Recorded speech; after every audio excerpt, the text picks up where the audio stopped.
today is April 13, 2017, and we are in still the first day of the Feast of Unleavened Bread, though coming to the end of it, and we will continue on studying the Exodus story according to the independent sources in the Pentateuch. Before we do that, let's ask our Heavenly Family to bless us. Heavenly Family, thank you so much for this feast. Thank you for giving us this message and making us aware of these appointed times.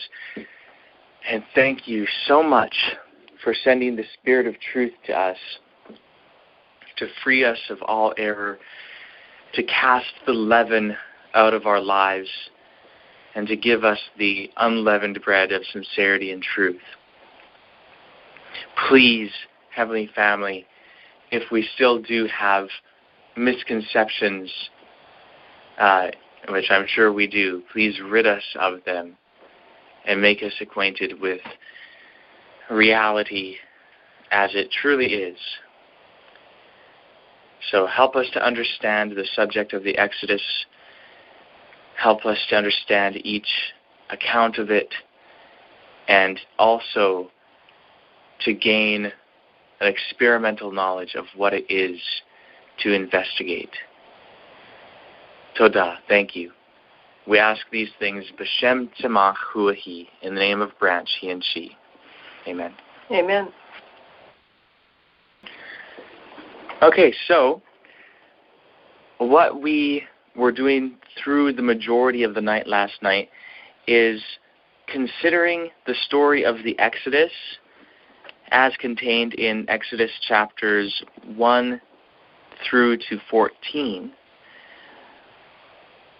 Not just reading it straight through, but reading it according to the various sources of the Pentateuch as described in what is mostly known as the documentary hypothesis. And so I'll briefly recap what that idea is, and even before that point, I'll mention a couple things that we have found in previous studies. So last year,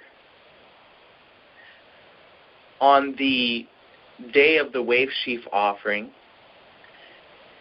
we asked questions about the authorship of the first 5 books of, quote-unquote, the Bible. That being the Pentateuch, the 5 books of Moses, Genesis, Exodus, Leviticus, Numbers, Deuteronomy. These are the common terms that are used to refer to these books. Or the Torah. That's another way or another phrase that is commonly attached to those first 5 books in the canon. Sounded like our phone cut out for a moment. Hopefully that won't be an issue. We'll see. We'll listen to it. Hopefully we'll have good reception. If not, we'll change things around. Okay, so on that day, the day of the wave sheaf offering, we asked who really wrote these books. Was it really Moses? That's what we've all thought, and we grew up with that idea. It's taken for granted. But is it just an idea that's taken for granted as true when it is not really true? So we examined that, and we asked, is there any evidence that these books were written by Moses? Do they claim to be written by Moses? And to that latter question, we quickly found, no, they do not claim anywhere in them to be written by Moses. And so the first thing that should do for us is to say, hey, wait a second. If these don't claim to be written by Moses, why do we say they are written by Moses? And then we examined if it was written by Moses and if there's any indication concerning its authorship throughout it. And we found that there is some indication, but that indication shows that it couldn't have been written by Moses. Now, right there, some people may rise up and say, oh, no, you're speaking against the Bible. Well, here's the thing. The Bible, in no place, whether within the Pentateuch or without, in none of those places does it make the claim that Moses wrote the Pentateuch. And so that is actually a non-biblical or an unscriptural claim. It has no scriptural basis for it. So to speak against the idea that Moses wrote the Pentateuch is not speaking against any scriptural teaching or any scriptural claim or anything like that at all. It is only saying that a long-held tradition about the scriptures is not actually correct. And that shouldn't surprise us, since there are many long-held traditions that turn out not to be correct. So what we found is that there are many places in the Pentateuch that couldn't have been written by Moses. For instance, saying things like, at that time, the Canaanites were still in the land.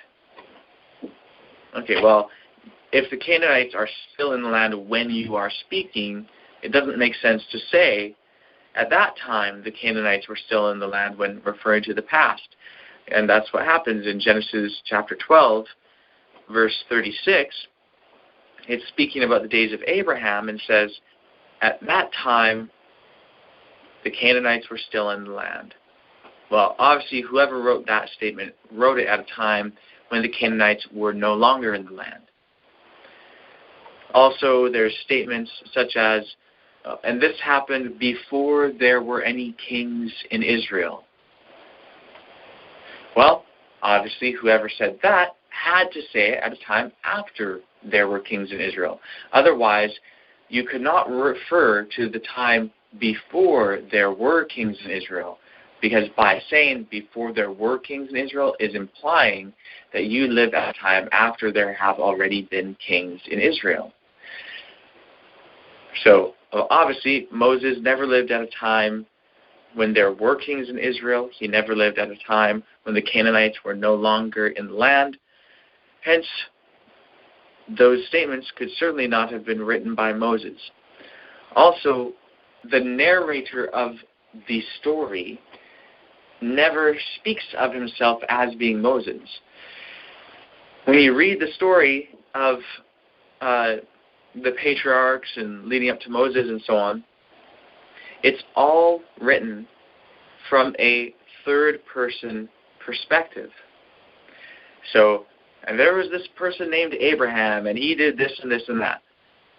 And there was Isaac, and he did this and that. And there was Jacob, and he did this and that. And there was Joseph, and he did this and that. And there was Moses, and he did this and that. And there was Aaron, and there was Joshua. They're all spoken of in the same way. The section that focuses on Moses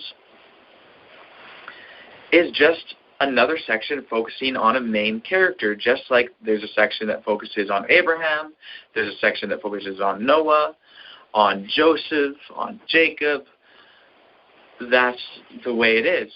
And all of those sections are written in a biographical style, not an autobiographical style. So, autobiographical style is when a writing is given in first person. So if I was to write an autobiography, I'm writing a biography of myself, and I would say, I was born on such and such a date at such and such a place, and I went through this in my life, and when I was here, this is how I felt, this is what I did, this is what I was thinking, and all of that. That's an autobiography. If I was to write a biography, let's just say I wrote a biography of Victor Houteff, I would say Victor Houteff did this, and he went there, and so on and so forth. So I'd be speaking or writing in third person, speaking about another, rather than in first person, giving my own story. So the Pentateuch speaks of Moses not autobiographically, but biographically, just in the same way that it speaks of all the other characters and even all the other main characters of the Pentateuch. So that doesn't really sound like something written by Moses. Then, of course, perhaps the most obvious, Deuteronomy 32 describes the death of Moses and how no one knows where his body is to this day, and how there has never been a prophet like Moses even up until today. Well, that does not sound like the sort of thing that Moses would write. First of all, he'd have to write it after his death. And second of all, it would have to be quite a ways after. And plus, it kind of sounds like a strange thing for Moses to write about himself. And there was never a prophet like him up until today. And he was the meekest man in the world. Kind of strange things for someone to write about themselves. And since there's no indication at all within the Pentateuch that it claims to be written by Moses, then why try and force that image or that scenario onto the text when you just have to ignore a lot of what it actually says? So it's really unnecessary. It's just imposing an unscriptural claim onto these ancient texts. So that's the first thing that we discovered, and this again was a year ago now, on the Wave Sheaf Day 2016.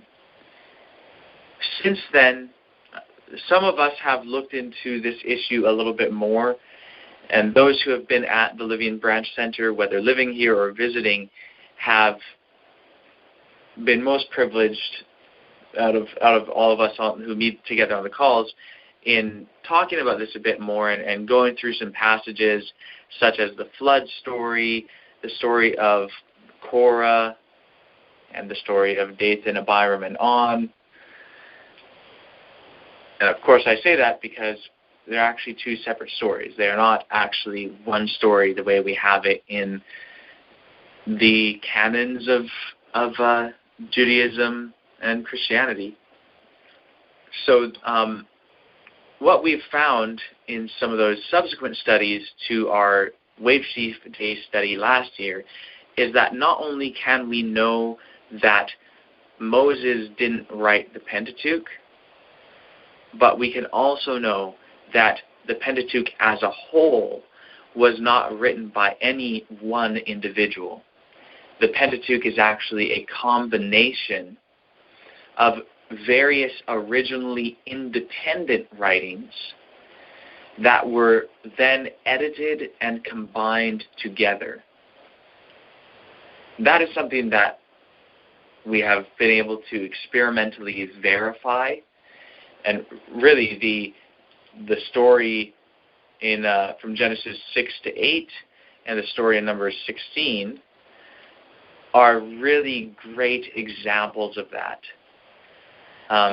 And there are other really great examples too, but those are such powerful examples because it's quite clear in both of those instances that two separate stories have been, in a sense, intricately woven together.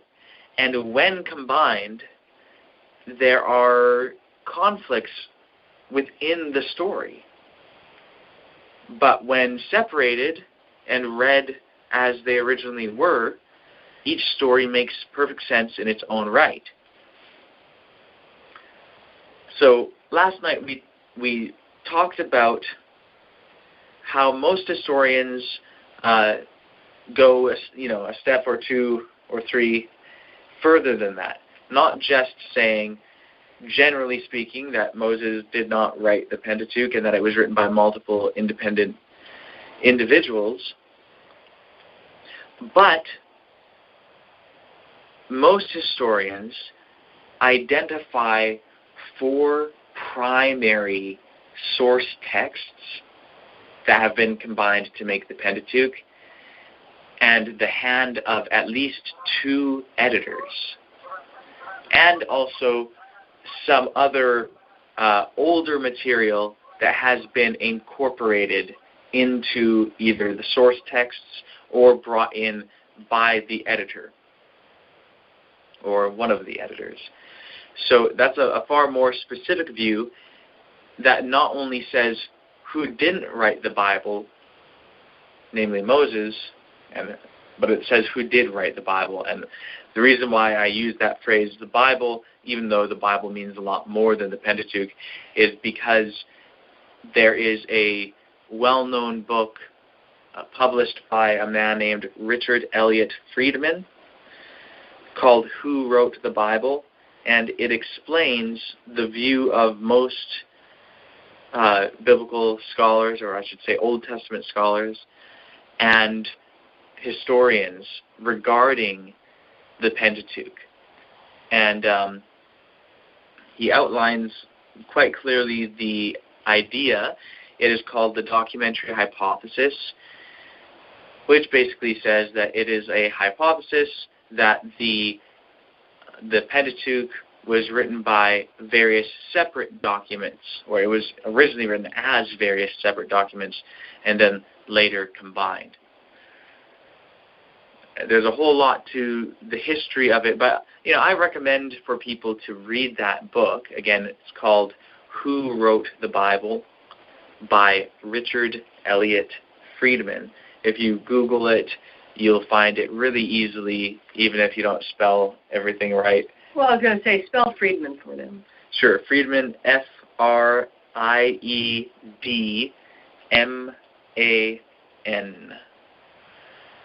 So that's Friedman. It'll be really easy to find because, surprise, surprise, it's a New York Times bestseller. So shocking that these ideas are actually really well known and out there in the secular world. It's really far less known in the religious world. And so it's very well known in academia.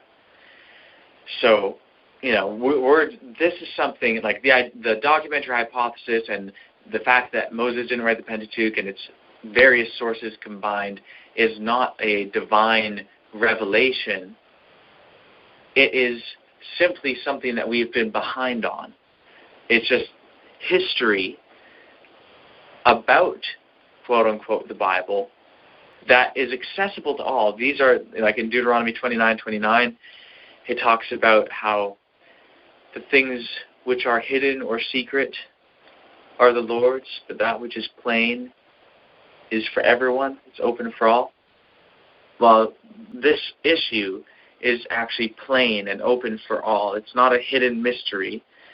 In a sense, it's been a mystery to us because we haven't known it. It's been a secret to us because we haven't known it.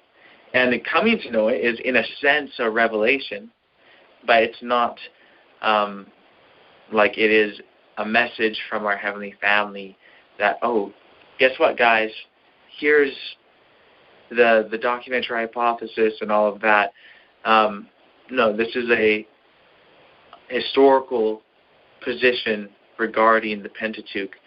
And I think it is important to realize that this is something that we have been behind on because we have been within the confinement, if you will, of dogmatic religion, unfortunately. But now we are learning to approach things from a different angle and finding that we need to test all claims. And that's what we're doing tonight and what we were doing last night. We are testing the documentary hypothesis as we go and also gleaning things about the text itself, even aside from the documentary hypothesis. Even though I explained this last night, I'll give a brief recap as to what the documentary hypothesis basically is. So as I mentioned, it proposes the idea that the Pentateuch is made of 4 primary sources, with there being at least 2 editors and some other material woven in. The 4 primary sources are referred to as J, E, P, and D. J stands for the name Yahweh, and the reason why it's the letter J rather than Y is because most of the scholars who were involved in the initial phases of developing this understanding were German, and they used the letter J as the first letter of the name Yahweh, or Jehovah, or Yehovah. I'm pretty sure in German they actually pronounced it as a Y, but of course, with our Anglo ways, we pronounce it as J. So we have J, it's the first source that is usually mentioned.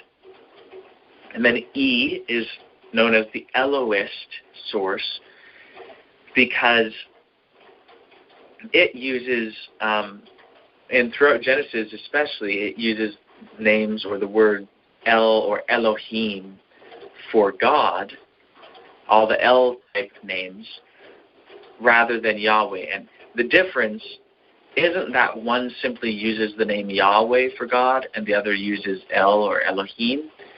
It's that in the J source, the name Yahweh is revealed from pretty much the beginning of the story. Whereas in the E source and also in the P source, the name Yahweh is not revealed until Moses. And so people don't, like, there are times in the E source and the P source where the name Yahweh is used by the narrator, but it is not used in the mouth of the people as if they knew it. The whole point is they don't know the name Yahweh.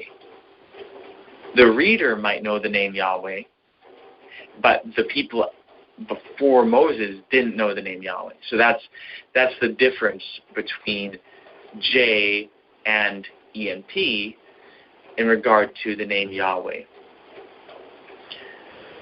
So those 2 sources, J and E, are understood to be the earliest 2 out of those 4 sources. Historians think that they were written sometime between 922 and 722 BCE. The J source is understood as being written in the southern kingdom, and the E source is understood as being written in the northern kingdom. The idea is that in 722, when the Assyrian Empire scattered the 10-tribe kingdom, some Israelites fled south into Judah, and some, or at least one, took a copy or copies of this writing, which is now known as the E source. So this is a telling of the history of Israel from creation up till Moses by someone in the northern kingdom. And it was brought down to the southern kingdom. And then now all of a sudden, you're in the situation where you have in one place with one people 2 different tellings of the history of the world, at least up till Moses. So what do you do with that? Well, do you just leave them both there and both stories are being told? Well, what about the differences between them? What do people make of that? Does that threaten to discredit things in people's minds? Perhaps. So how do you reconcile the difficulties? Well, you can't really, if both stories were well known enough and popular enough and liked enough, you couldn't just get rid of one or the other. You couldn't just throw E away or throw J away. But if you leave them as two separate accounts, well, might be kind of hard to deal with. So what you might try and do is combine them in a way so as to make them gel together, to harmonize in a way. Kind of like how people do with the Gospels in the New Testament. People make gospel harmonies, where they take these separate Gospels and they combine them together to try and, clarify the apparent discrepancies. So the idea is that was done with J and E. They were combined together, and that combined version is known as RJE, which means redactor of J and E. Redactor basically means editor, but historians and scholars like to use the more uncommon words for whatever reason. So, RJE. And then the priestly source was written later, historians think, in the days of Hezekiah, and it was written by a priest or priests, but probably an individual, and it was written as an alternative history to RJE. So you have this RJE, now it's been floating around for a long time, it's well known, but there are some things there that the priests might not like. For instance, Aaron comes across kind of negative in some places. He's guilty of certain things, and he, isn't really the greatest. And hey, the whole priestly line is coming down from Aaron. So in the priestly account, Aaron is excused a lot. That's one aspect. Another thing is that, according to the priests, all of the sacrifices were to be done only at the tabernacle. But in the telling of the patriarchal stories, you have Noah and you have other people. In RJE, you have people sacrificing all over the place. But in the priestly account, you don't have any sacrifices until the tabernacle is built. So there are, in the priestly document is one which tells the same story as RJE, the combined narrative of J and E. It tells the same stories, but from a different angle. And there are some different stories that are added in within the same period. So it tells of the same period of time, but obviously it's not like just repeating the exact same stories with a few edits. It's telling the same general period of history, that being from creation up until the time of Moses. But it has some different things to say, for sure. And then the last source was written a few generations later, the D source, which comes from the word Deuteronomy. And historians, the way that they discovered that was to realize that Deuteronomy is of a very different character, a very different writing style, very different terms. A lot of things are very different in Deuteronomy as compared to Genesis, Exodus, Leviticus, and Numbers. And they found that Deuteronomy is actually a separate thing. It's a separate source. Mostly, there are some places, especially at the end. Basically, at the end of Deuteronomy, all of the Pentateuchal sources come to their end. They are all tied together and then end there. So that's the basic idea, that, the D source was written in the days of Josiah, and it was inspired by the finding of an ancient scroll, a scroll of the law of Moses, which most historians identify as being the Deuteronomy law code, which is Deuteronomy chapters 12 to 26. So that's an important section that most historians say is actually very ancient and then it was discovered in the days of Josiah, and then the Deuteronomy chapters 1 to 11 and chapters 27 to 32 were then written after, although there are some older elements there, like Deuteronomy 5, the telling of the Ten Commandments there is definitely a more ancient account. Deuteronomy 32, the Song of Moses, is more ancient. So whoever wrote Deuteronomy incorporated older materials. And then the idea is that Deuteronomy is not just the book of Deuteronomy, but it continues on with other books in the Bible, and it's a whole series of writings known as the Deuteronomistic history. So that's a basic rundown of the documentary hypothesis. We talked about 7 lines of evidence in favor of the hypothesis. At this point, I'm not here to advocate the hypothesis as being absolutely, how it is, and then all of that, like J, E, P, D, and each one written in those times at those places, and so on and so forth. I do certainly advocate that Moses did not write the Pentateuch, and that it was written by multiple separate individuals. But I think it requires more experimentation on the part of the individual than I know that I've done in order to verify that the documentary hypothesis is in fact true. And then, of course, there's not just one clear-cut version of the documentary hypothesis.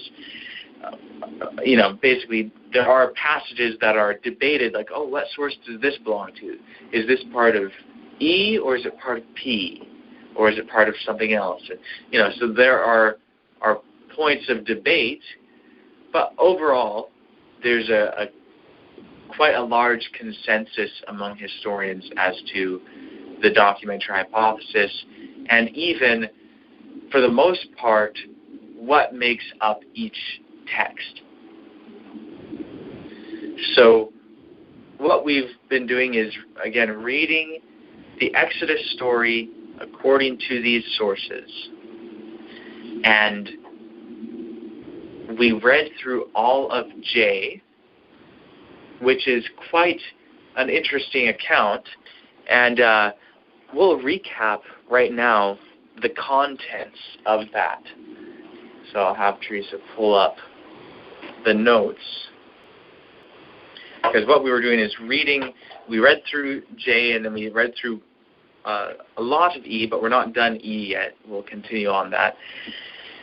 And as we've been reading, we've been taking note of different things and basically writing down in point form the events described in the order they are described. So, the J source, here's a brief rundown of the order. So first, Joseph and his brothers died.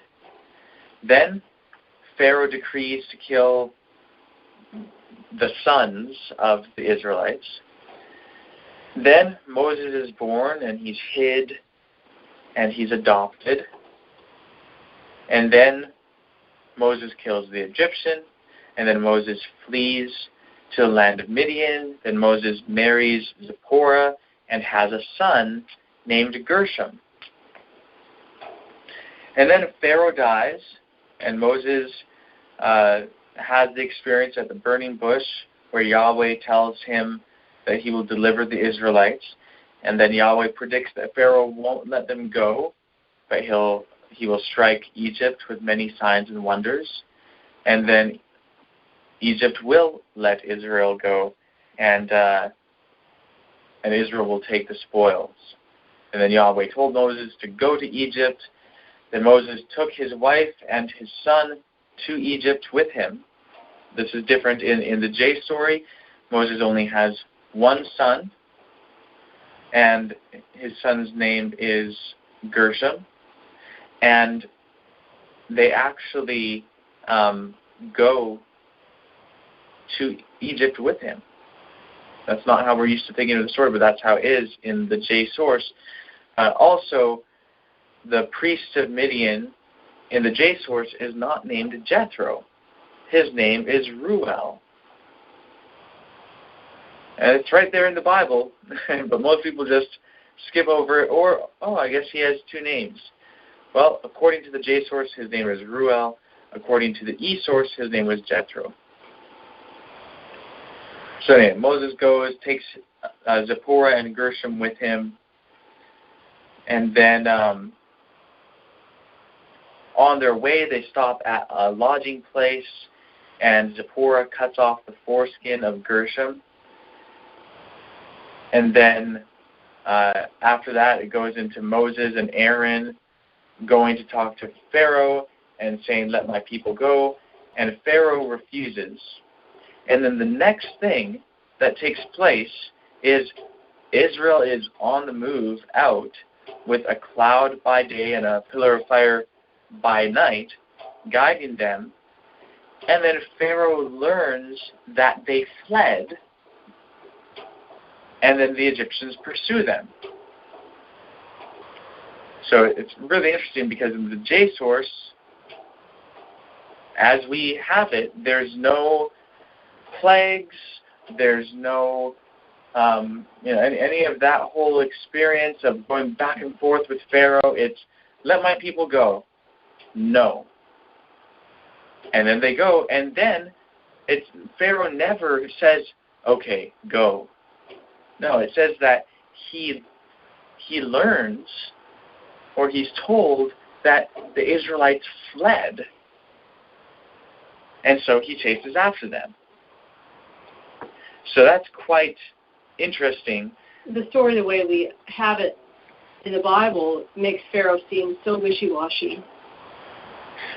Certainly, and perhaps in the E source there is some of that, but the P source, but the J source, the one that we're recapping now, definitely doesn't have that. It's just no. But there is the way that it flows from Pharaoh's refusal to the Israelites leaving. It doesn't flow that well in that one spot. And that was the only spot, really, where it doesn't flow that well.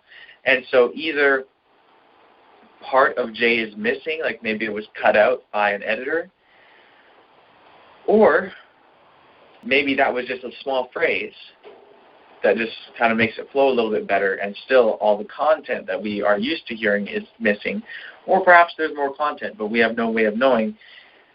Teresa also pointed out, well, perhaps that part was just a sudden shift, and it just wasn't written to smoothly go. Maybe it's meant to be so sudden and like, all of a sudden they're just going.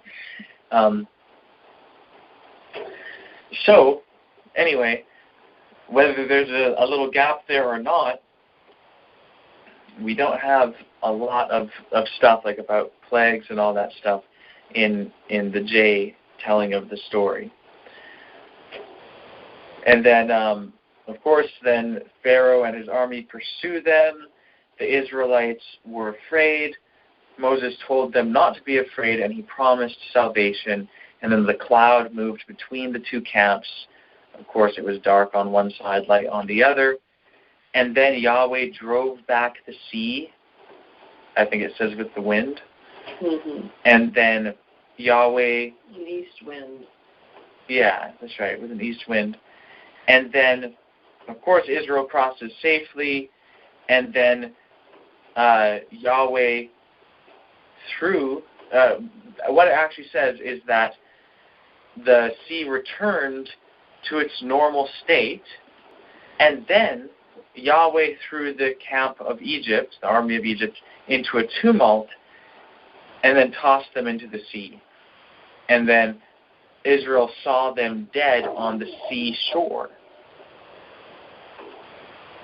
This, again, is all in, quote-unquote, the Bible. It's all here, all these elements, even though this is not how we're used to reading it or hearing it, because we try and combine the story.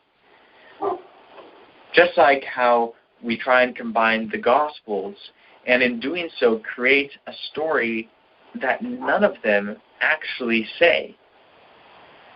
So, for example, and this is the example we gave last night, in one gospel, Judas dies by hanging himself. In another gospel, Judas is in a valley and bursts asunder. His innards come out of him, basically. And then the valley gets some strange name or something like that. So those are two very different accounts.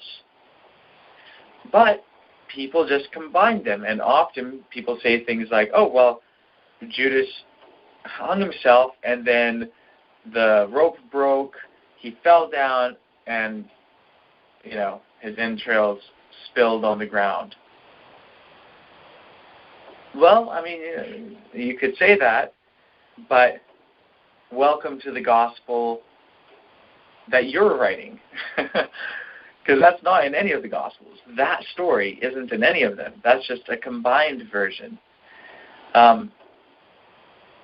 Also interesting, another way that people do it to try and harmonize discrepant accounts is to ignore elements of one in favor of the other. You just ignore it because it just doesn't quite fit into how you're used to thinking of it, so you kind of ignore it. So, for instance, the story of Jesus on the cross between two thieves, really the word isn't thieves, it's criminals. And we know that Rome only crucified insurrectionists. So he's crucified between two criminals, and that is something that all the Gospels share. So that's all good. We have multiple independent attestation of the fact that Jesus was crucified between two criminals. But the way that we're used to thinking of the story is that one of those criminals was mean and mocked Jesus and all of that, and the other one was basically, we think of him as a good guy. He asked Jesus to pray for him, and he wants to be in the kingdom with him, and he says that he's an innocent man and all of that. Well, yeah, that's how it is in Luke. But Mark says that they both mocked him. Both of them are bad guys in Mark's account, but because that's the less memorable story, it's the least likable story. I mean, we like the idea that one of them actually was good. So that's the one we remember, the one that's more likable and memorable and all of that. And then when we read Mark, although Mark is not read that much because most of it is copied in Matthew, and so people just ignore Mark for the most part. But when people do read Mark and they come across something like that, okay, keep reading. You kind of just brush past that part because it doesn't quite fit into how we're used to thinking about it, and the version in Luke is longer, and so we kind of go for the one because it's more threshed out and that sort of thing. So we either combine things to create a new story that neither of them tell, or we ignore things in one in order to just focus on the points of agreement. So very interesting. That's how we do it with the Pentateuch. Before last night, I didn't realize that there was anywhere in the Bible that said that the Egyptians were actually tossed into the sea after it had returned to its state. So it was caused to dry up, and then the Israelites walked over, and then it went back to its normal state, and then the Egyptians were tossed into it. Yeah, I never heard that. Yeah. Never noticed it. Never noticed that at all. I shouldn't say I've never heard it, because if it's in the Bible, I've read the Bible. Yeah. But it never stood out to me. Exactly. The other version overrode the story in my mind. Yeah.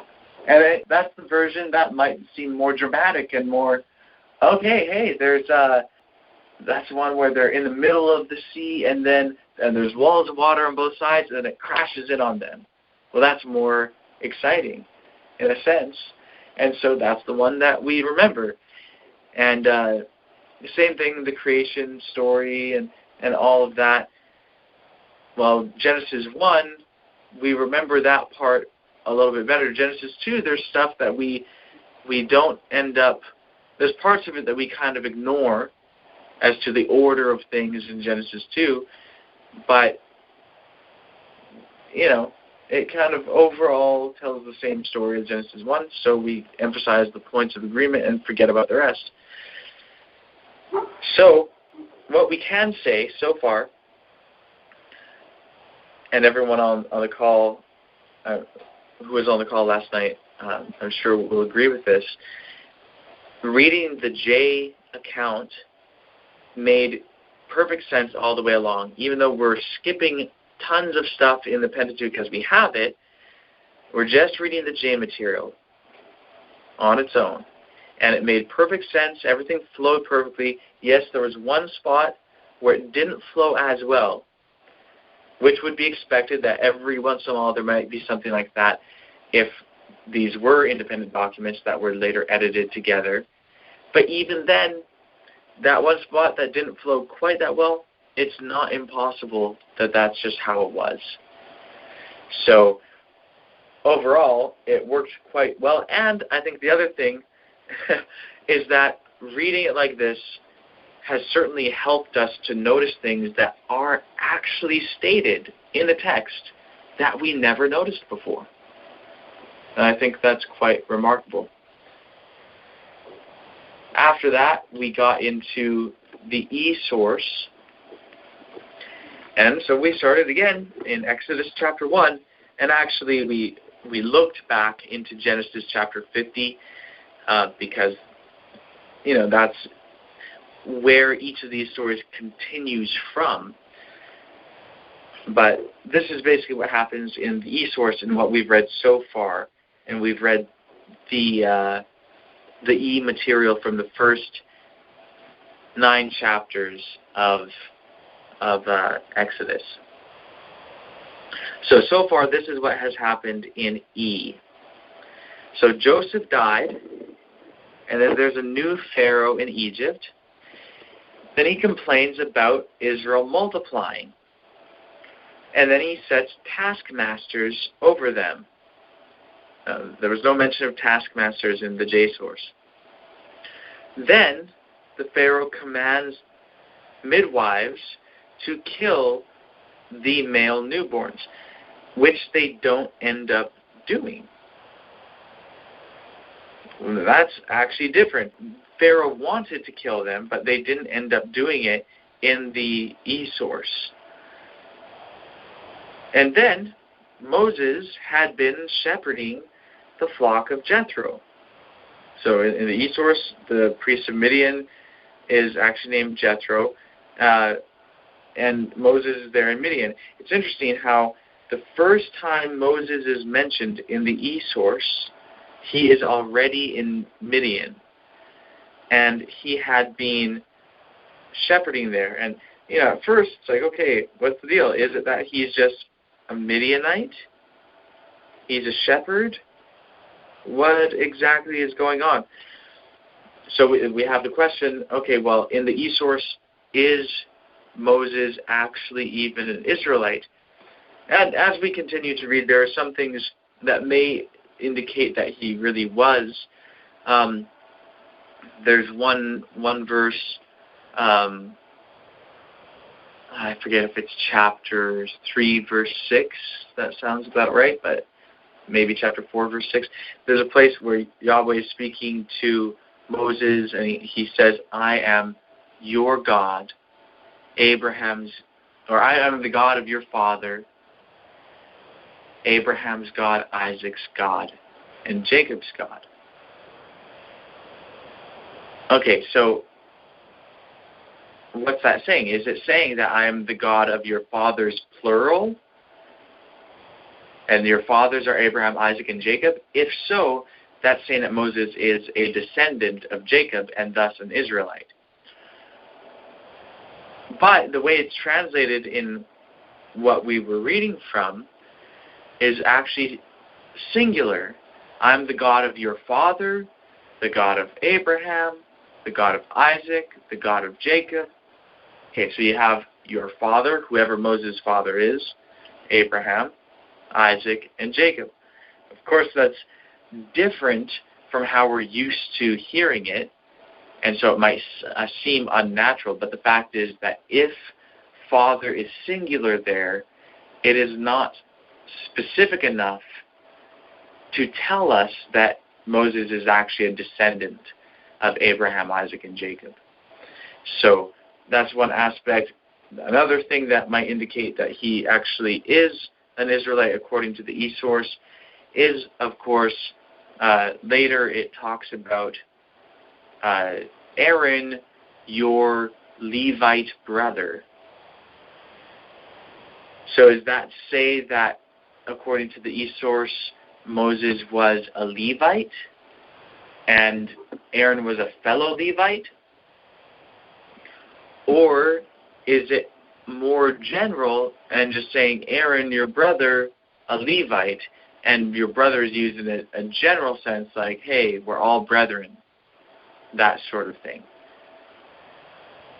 Well, not sure. We know that in other sources, like the J source, Moses is definitely a Levite.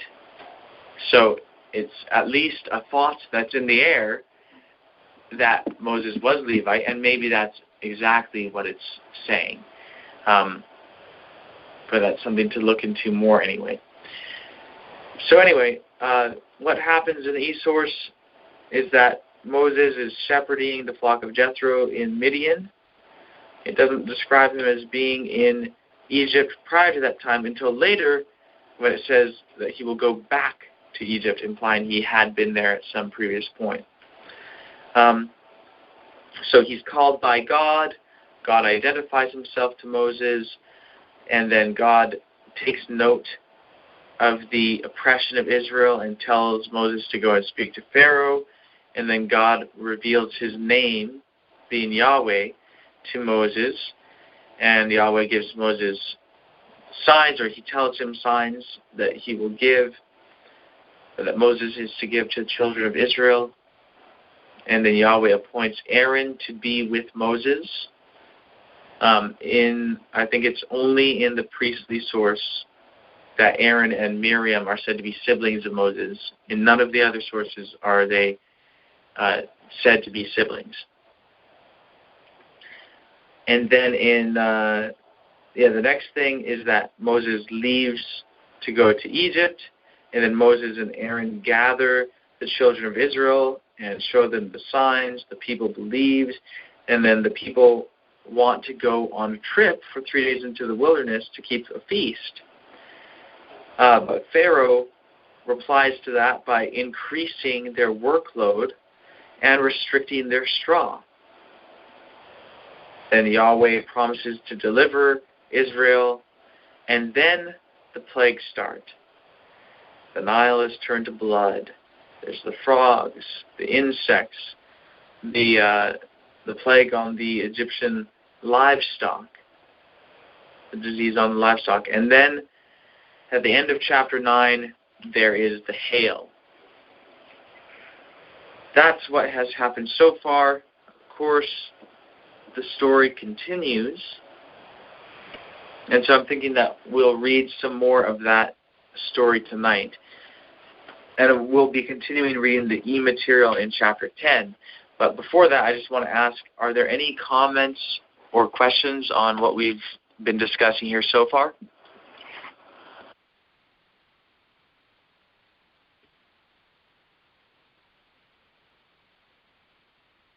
Okay. Well, it doesn't sound like there are questions or comments. So far, I'm not sure who exactly is on, but I know that Ed and Mary have a copy of this book, The Bible with Sources Revealed by Richard Elliott Friedman, which actually has a translation of the whole Pentateuch, with the text color-coded in order to distinguish between the sources. So, are you guys on? I'm on the call, and I have the book with me. Mary is driving home. She had a meeting tonight.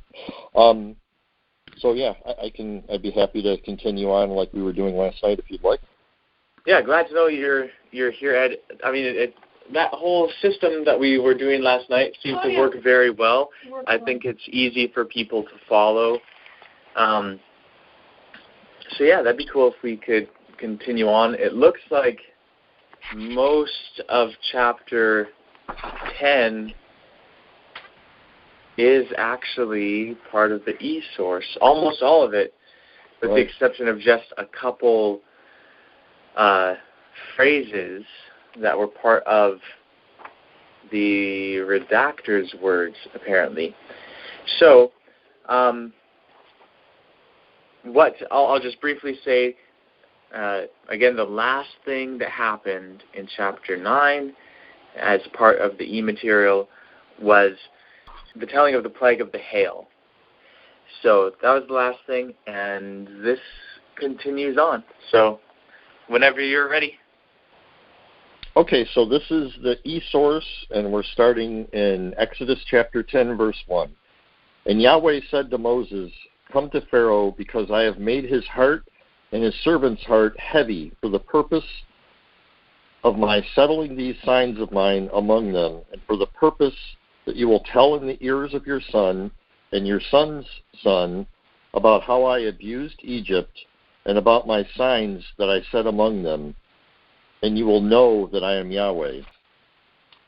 And Moses and Aaron came to Pharaoh and said to him, "Yahweh, God of the Hebrews, said this, how long do you refuse to be humbled in front of me?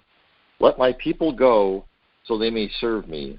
Because if you refuse to let my people go, here, I'm bringing a locust swarm in your border tomorrow, and it will cover the eye of the land, and one won't be able to see the land, and it will eat the remains of what has survived that is left to you from the hail, and it will eat every tree that is growing for you from the field.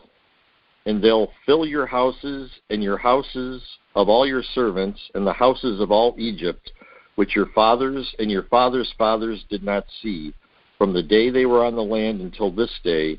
And he turned and went out from Pharaoh. And Pharaoh's servants said to him, "How long will this be a trap for us? Let the people go, so they may serve Yahweh their God. Don't you know yet that Egypt has perished?" And Moses and Aaron were brought back to Pharaoh, and he said to them, "Go, serve Yahweh your God. Who are the ones who are going?"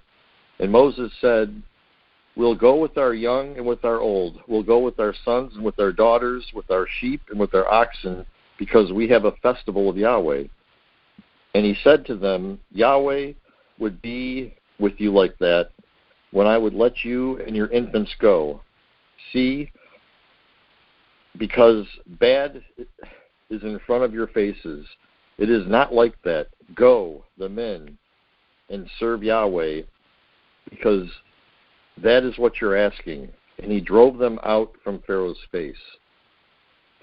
And Yahweh said to Moses, "Reach out your hand at the land of Egypt for the locusts, and it will come up from the land of Egypt and will eat all the land's vegetation, everything that the hail has left." And Moses reached out his staff at the land of Egypt, and Yahweh drove an east wind through the land all that day and all the night. It was the morning, and the east wind had carried the locust swarm. And the locust swarm came up over all the land of Egypt and lingered in all the land of in all of Egypt's border. Very heavy. Before it, there was no such locust swarm like that, and after it, there will never be such. And it covered the eye of the land, and the land was dark, and it ate the land's vegetation and the fruit from every tree that the hail had left, and not any plant was left in the tree and in the field's vegetation in all the land of Egypt. And Pharaoh hurried to call Moses and Aaron and said, "I've sinned against Yahweh." your God and against you.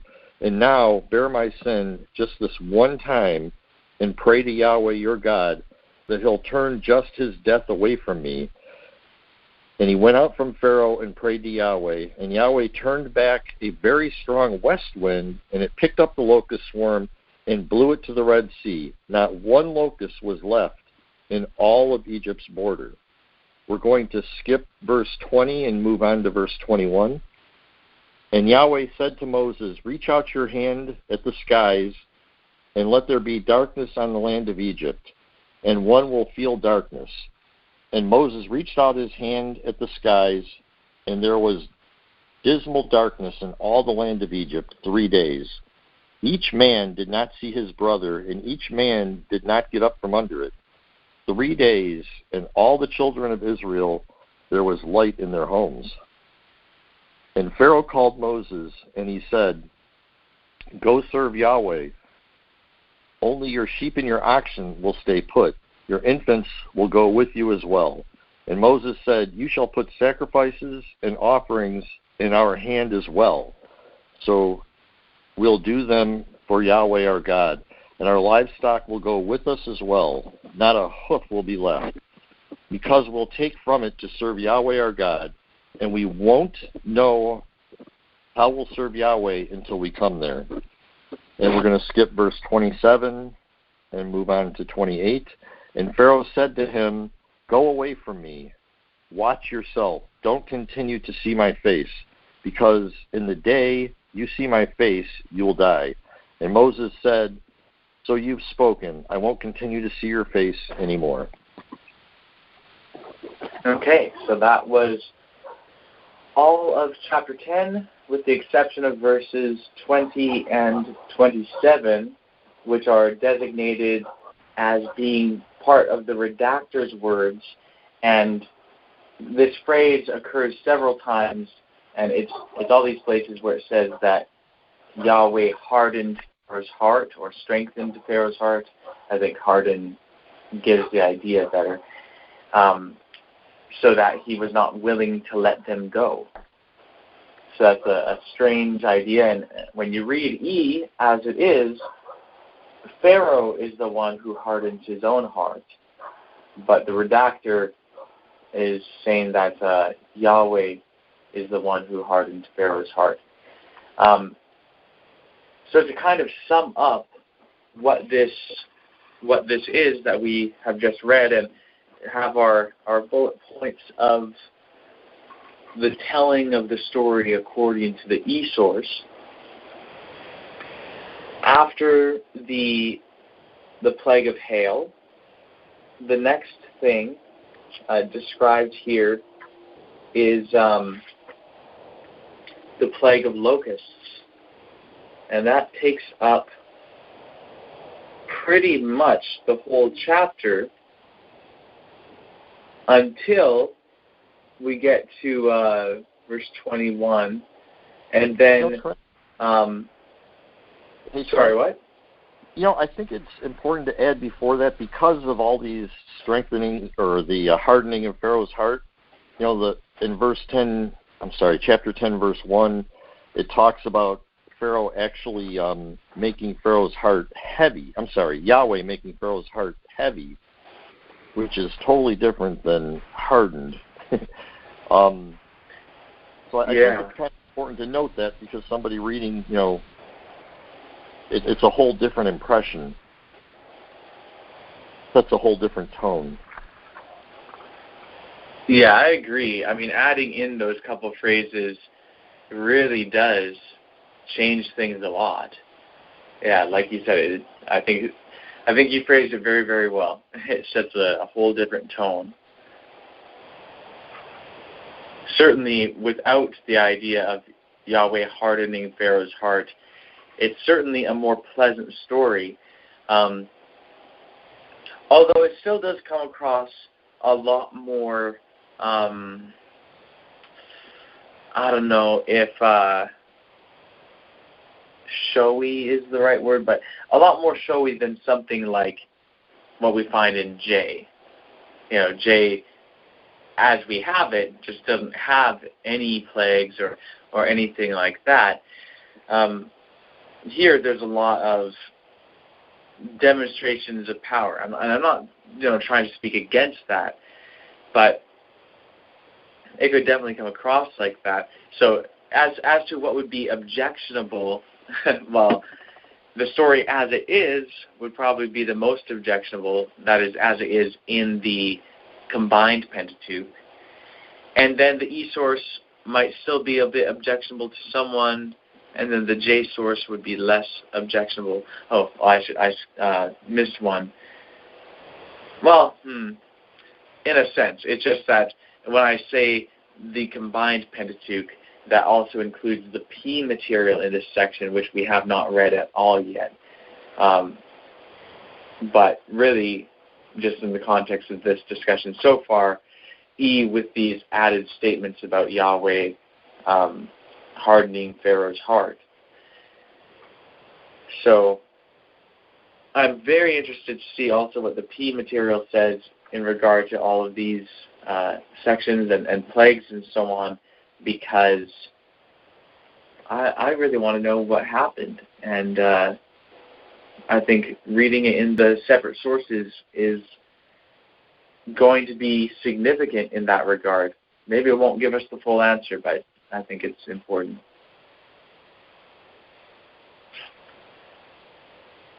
But, so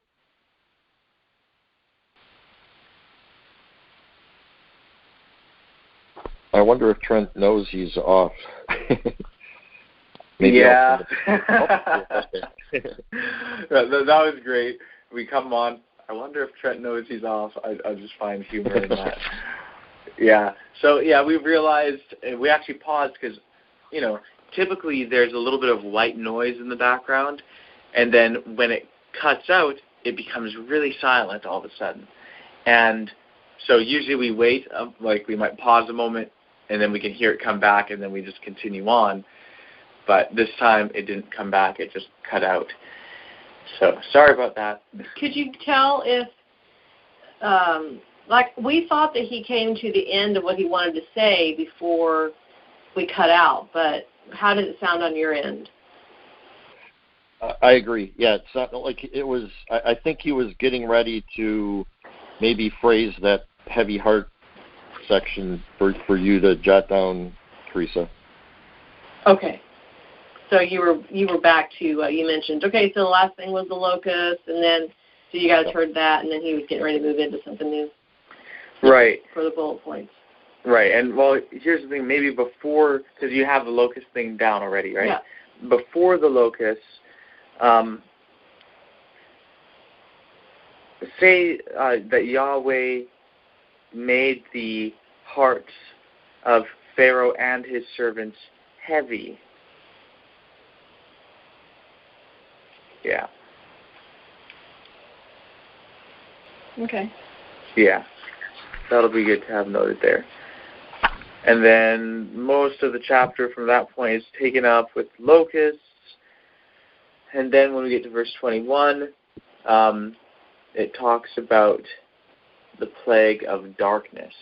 So the next thing is the plague of darkness. And then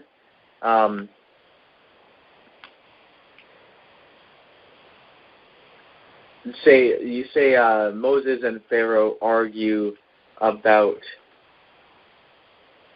whether they shall be let go. Yeah, I think that's a decent enough summary for now. So next, of course, it goes into Exodus 11, and most of Exodus 11 is part of the E source, although Exodus 11 is a lot shorter. And then it jumps ahead to verse 21 of chapter 12. So what I'm thinking is maybe you could read from the beginning of chapter 11 to the end of chapter 12, just reading the E material. How does that sound? Sounds good. Okay. Okay, so chapter 11, verse 1. And Yahweh said to Moses, I'll bring one more plague on Pharaoh and on Egypt. After that, he'll let you go from here. When he lets go completely, he'll drive you out from here.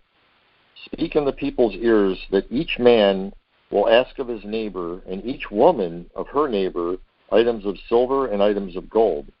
And Yahweh put the people's favor in the Egyptians' eyes. Also, the man Moses was very big in the land of Egypt, in the eyes of Pharaoh's servants, and in the people's eyes. And Moses said, Yahweh said this, in the middle of the night I am going out through Egypt, and every firstborn in the land of Egypt will die. From the firstborn of Pharaoh, who is sitting on his throne, to the firstborn of the maid, who is behind the mill, and every firstborn of an animal.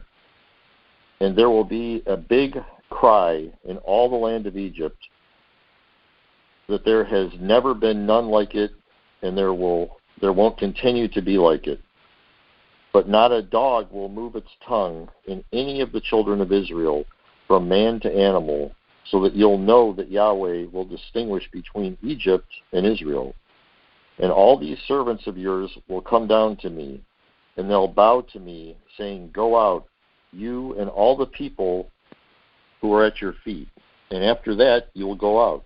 And he went out from Pharaoh to a flaring of anger. And then actually verse 9 is skipped in the e-source.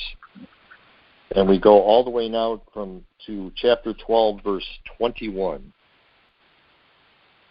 And Moses called all Israel's elders, and he said to them, Pull out and take a sheep from your families and slaughter the Passover. And you'll take a bunch of hyssop and dip in the blood that is in the basin, and touch some of the blood that is in the basin to the lintel and to the 2 doorposts, and you shall not go out, each one, from his house's entrance till morning. And Yahweh will pass to strike Egypt, and he'll see the blood on the lintel and on the 2 doorposts, and Yahweh will halt at the entrance and will not allow the destroyer to come to your houses to strike. And you shall observe this thing as a law for you and your children forever. And it will be, when you will come to the land that Yahweh will give you, as he has spoken, that you shall observe this service. And it will be, when your children will say to you, What is this service to you? That you shall say, It is Passover sacrifice to Yahweh, because he halted at the houses of the children of Israel in Egypt when he struck Egypt, and he saved our houses. And the people knelt and bowed. We skip verse 28. Verse 29 says, And it was in the middle of the night that Yahweh struck every firstborn in the land of Egypt, from the firstborn of Pharaoh, who was sitting on his throne, to the firstborn of the prisoner, who was in the prison house, and every firstborn of an animal. And Pharaoh got up at night, he and all of his servants and all Egypt, and there was a big cry in Egypt, because there was not a house in which there was not one dead. And he called Moses and Aaron at night, and he said, Get up, go out from among my people, both you and the children of Israel, and go. Serve Yahweh as you spoke. Take your sheep also, your oxen also, as you spoke, and go, and you'll bless me as well.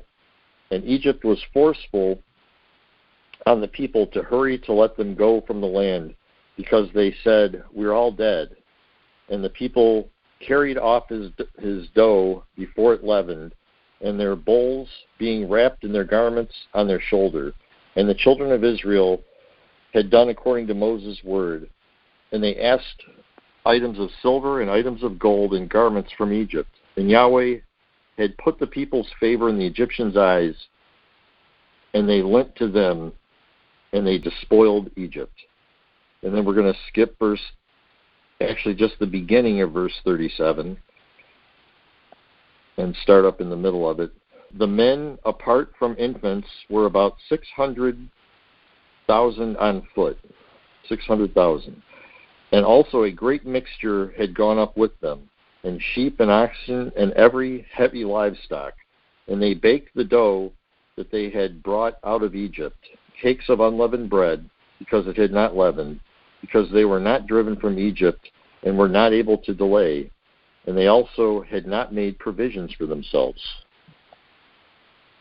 And it ends right there. The e-source ends right there. Okay. Very interesting things here, that's for sure. There is at least one footnote. So this is on chapter 12, verse 24. Chapter 12, verse 24 says, "And you shall observe this thing as a law for you and your children forever." And this is the footnote. Exodus 12, verses 24 through 27, and chapter 13, verses 1 to 16, are sometimes thought to be insertions by a Deuteronomistic editor. The reason for this is that there are some similarities to Deuteronomistic passages. This is possible, but still unlikely. The similarities are few and slight, and they may well owe to the fact that E and D both have apparent connections back to the same circle, the priesthood that is identified as Shilonite or Mushite. So Shiloh was where the tabernacle was before the temple was built in Jerusalem. Also, there is a question of why, out of all the laws and stories of Genesis through Numbers, this unknown Deuteronomistic editor should have chosen to make only these particular insertions in these two places. See Who Wrote the Bible, page 258. See also the note on Exodus 15:26. Okay, so that is that particular footnote, and that's the only one for this section. So to recap and note down the content,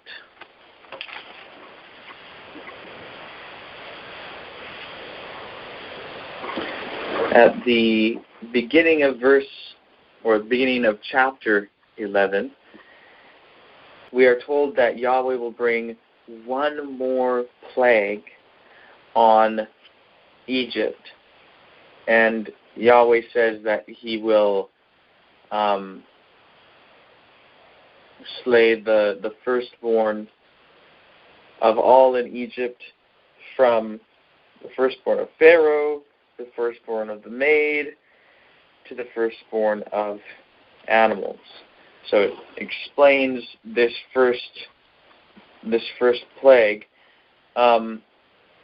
it explains this last plague, is what I'm trying to say. I'm looking for this other element. Yes, that's right. In chapter 11, verse 1, it says, "And Yahweh said to Moses, I'll bring one more plague on Pharaoh and on Egypt. After that, he'll let you go from here. When he lets you go completely, he'll drive you out from here."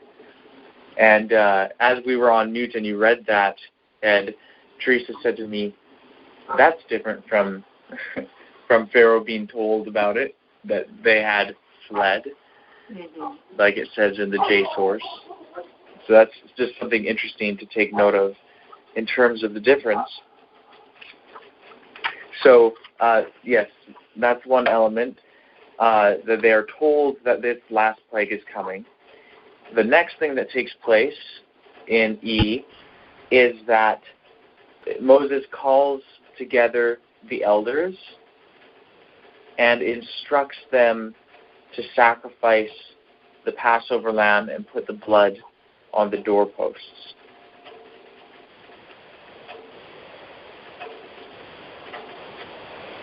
The next thing is that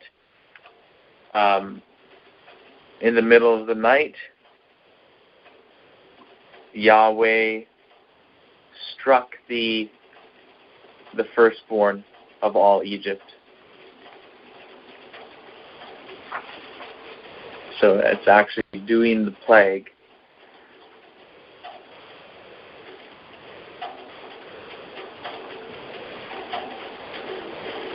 Next, Pharaoh told them to get up and leave. Next, the people left, taking with them unleavened bread and Egyptian spoils.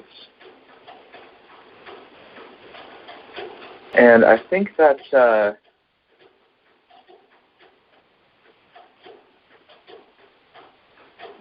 it as far as that goes. I'm curious, perhaps this is in the next chapter, but so far it hasn't said what time of year it is or anything like that. But I think in the next chapter it says the first month, but it hasn't said the day so far. In the P source, it looks like it says the day. So quite interesting. Anyway, I think that's it for that.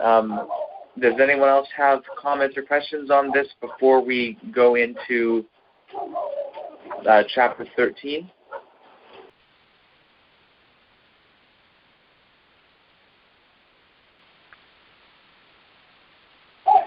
Okay, doesn't sound like it. So, what I'm thinking is this. So, most of chapter 13 is E-source. So, from verse 1 to verse 19. And then in chapter 14, there's several of them, but they're smaller little segments of E. And so what I'm thinking is maybe you could just read from the beginning of chapter 13 to the end of chapter 14, reading all of the E material. Okay. So chapter 13, verse 1. And Yahweh spoke to Moses, saying, consecrate every firstborn for me, the first birth of every womb of the children of Israel, of a human and of an animal, it is mine. And Moses said to the people, remember this day in which you went out of Egypt, from a house of slaves, because Yahweh brought you out of here by strength of hand, and no leavened bread shall be eaten.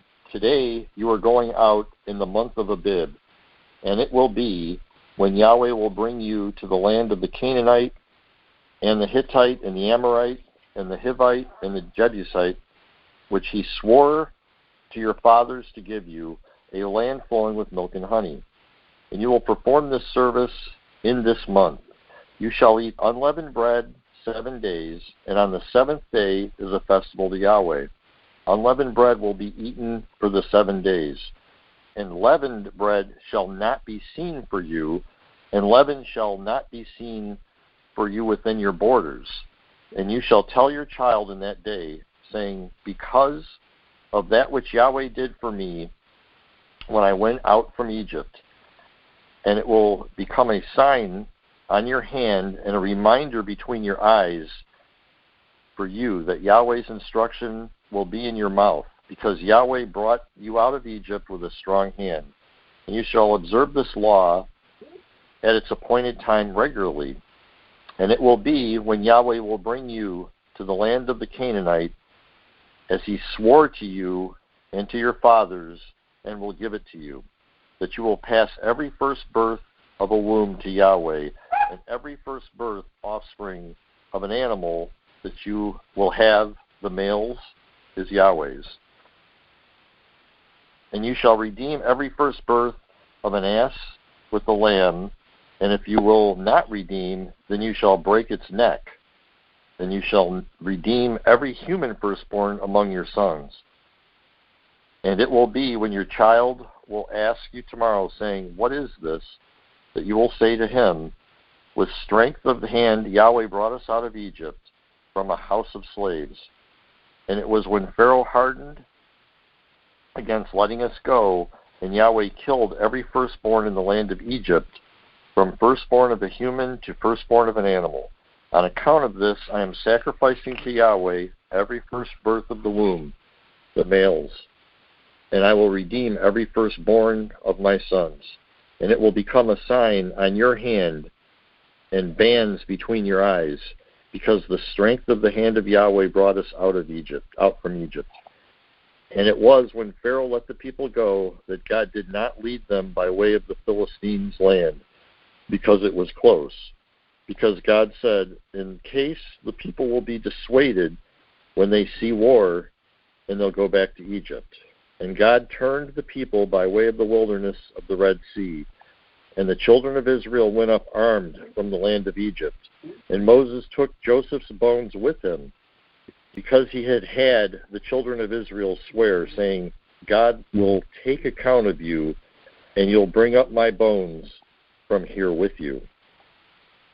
Okay, and now we're going to move on to chapter 14, the middle of verse 5.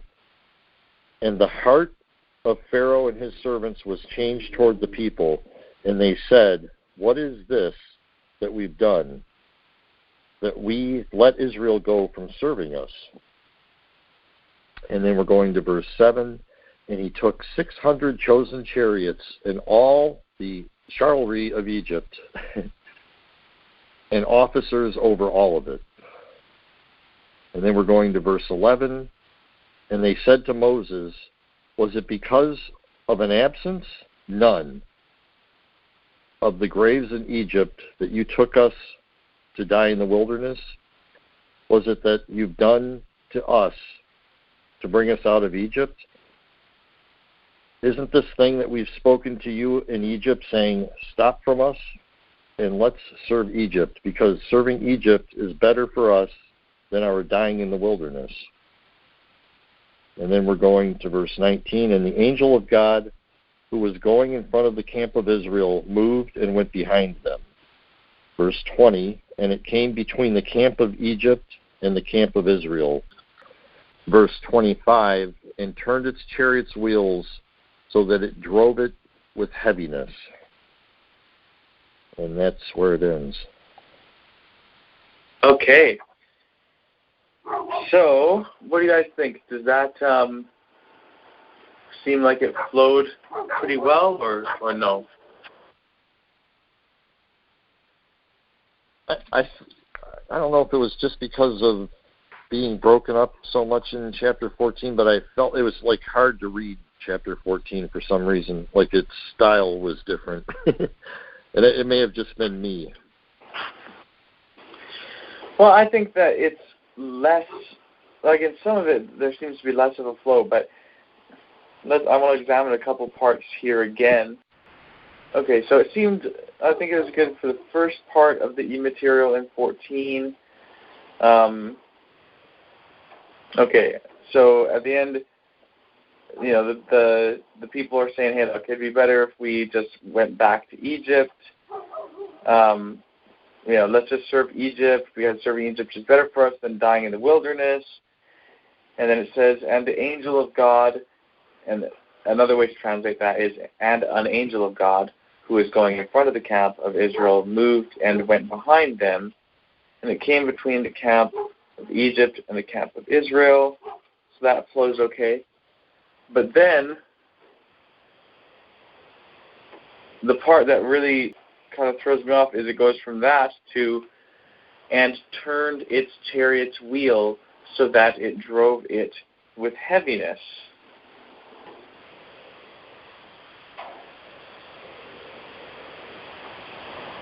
Yeah, I'm not sure. I mean, that part does not really make sense.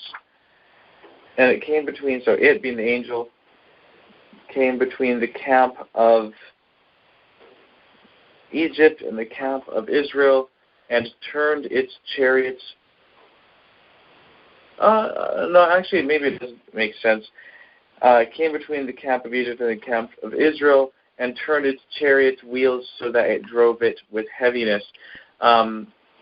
It doesn't flow that well, but when it says turned its chariot's wheel so that it drove it with heaviness, could be just referring to the camp of Egypt. Trent? Yes? King James says, took off their chariot wheels that they drave them heavily. If you took off the wheels, you'd just be dragging it, wouldn't you? Yeah. Yeah, so, I don't know either way in terms of, where the phrase belongs, which source it belongs to and everything. I'd have to compare it with the other sources. But I could see it making sense. It still comes across a little bit awkward to me because it says that the angel came between the camp of Egypt and the camp of Israel, rather than saying that it came between the camp of Israel and the camp of Egypt, and it turned its chariot wheels so that it drove it with heaviness. It seems... But let me just read it as it is here, like as we would normally read it in the combined Pentateuch. I'll read verses 24 and 25. And it was in the morning watch, and Yahweh gazed at Israel's camp through a column of fire and a cloud, and threw Israel's camp into tumult, and turned its chariot's wheel so that it drove it with heaviness. That makes decent sense. But it's still the same idea as the other one. In both instances, it would have to be referring to Israel's camp and turning, or whatever, however it's supposed to be translated, whether turning or removing or whatever, the wheel of Egypt's chariots. Well, see, that would cause them to just not be able to escape as quickly from being drowned and stuff, because they could hardly move very fast if their wheels were off.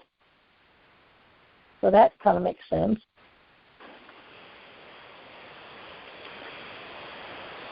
Yeah, the e-source, though, never goes into that whole drowning scenario. Right, that's what I was thinking. E-source doesn't even pick up again until it picks up, I guess, in chapter 15 towards the end. But it's on to a whole new topic. Oh, no, it does. Actually, horse and its rider, yes, it does. Yeah, it goes into it. Yeah, okay. Okay, which verse is that? In chapter 15, when you get to verse 20, and Miriam the prophetess, Aaron's sister, took a drum in her hand, and all the women went out behind her with drums and with dances, and Miriam sang to them, "Sing to Yahweh, for he triumphed. Horse and its rider he cast in the sea." Okay. Well, okay, yeah, so there... Sorry, go ahead. It mentions it in chapter 14, too. Right after we read about them taking the chariot wheels off, they drave them heavily, so that the Egyptians said, "Let us flee from the face of the Lord." And then he tells Moses to stretch out his hand, that the waters may come again upon the Egyptians, upon their chariots and upon their horsemen. So he stretched his hand over the sea, and then the sea returned to his strength when the morning appeared, and the Egyptians fled against it. Well, that wasn't. That's not in the e-source, though. No, it's not in the e-source. But right. So that's important to keep in mind, because if the phrase about the wheels of the chariots is from the e-source, then it doesn't have to do with the idea of drowning in the Red Sea. If there's no reference at this point to drowning in the Red Sea in the e-source.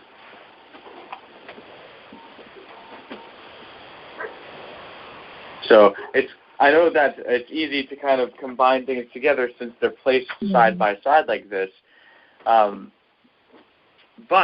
hey, if they're actually originally separate writings that have been combined, and we want to read it according to each individual separate writing, then of course we can't assume that one is talking about the same things happening in the stories as happen in the other accounts. But as I just pointed out, it actually does reference that he cast the horse and rider into the sea. Interesting, too, how this one, in harmony with the J account, actually, it's that they were cast into the sea. So that's kind of interesting. It makes me wonder if that's supposed to be part of the J account, actually, rather than the E account. I couldn't say for sure, but it's funny, because it's also part of a song. It's never, like there's not any like historical story reference to them going. It's just all of a sudden, this group of women are singing a song that states. Yeah. To me, that makes a lot more sense as part of J, because in J, just before that, in the beginning of chapter 15, it says, "Then Moses and the children of Israel sang this song to Yahweh. And they said, saying," and then it quotes this huge song, and then there's some redactor there in verse 19, but then it would make perfect sense for J to continue on right after the song that Moses and the people sang. It would make perfect sense for J to continue in verse 20 saying, "And Miriam, the prophetess, Aaron's sister, took a drum in her hand, and all the women went out behind her with drums and with dances, and Miriam sang to them, 'Sing to Yahweh, for he triumphed. Horse and its rider he cast in the sea,'" because that's exactly what happened in the J story. And then continuing with J partway through verse 22, "And they went 3 days in the wilderness, and they did not find water," etc., etc.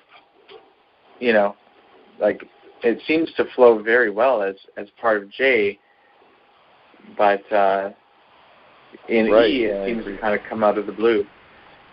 I have a question.